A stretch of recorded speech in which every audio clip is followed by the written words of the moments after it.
Don't forget, Mother's Day is this weekend, and Janine Washle from Cloverfield's Farm and Kitchen joins us to share a special recipe with us that is near and dear to you for Mother's Day. Good morning, Janine. Good morning. I would like to share a recipe that has been made since my great-grandmother shared it. Ooh. And so this is one of the most popular recipes. Of course, we always love it when Mom cooks for us, but Absolutely. on Mother's Day, it's always nice to return that favor and make some of Mom's favorite dishes.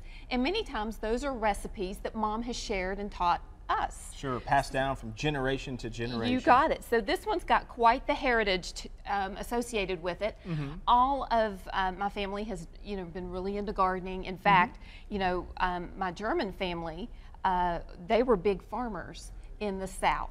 And we were in Sure. Bavaria. Mm-hmm. So there was always a big garden, big orchards and whatever, and carrots is something that really grew readily.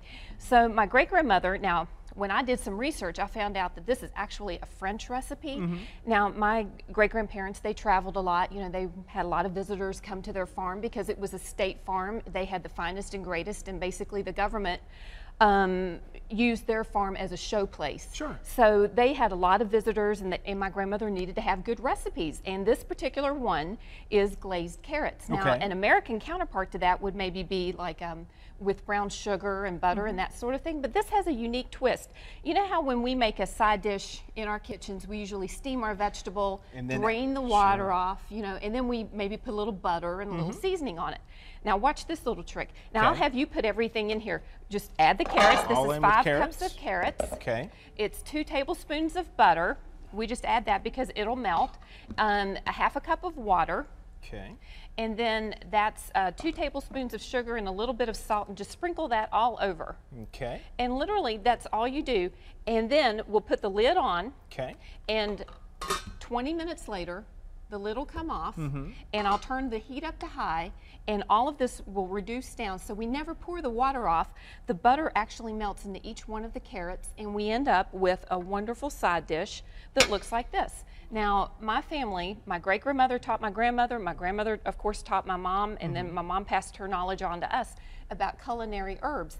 Dill is an herb that goes really well with A glazed carrot? carrots. Uh-huh. Parsley goes really well with carrots.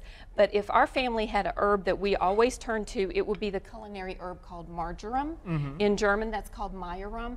And these are my mom's pan-roasted potatoes. I'm going to share that recipe with you. Okay. And there's an herb called summer savory, and that always goes with beans. And I'm going to share my mom's special bean recipe as well. And whether you give Mom herbs or flowers, it's well received. But when you can add it to your cooking, then that is just such a special touch. That it is. For these recipes, you can find it on our website, WDRB.com. That's where you will find Janine Washle's email information. You send her an email. In turn, she sends you the recipes. Coming up in our second segment, we're going to make desserts.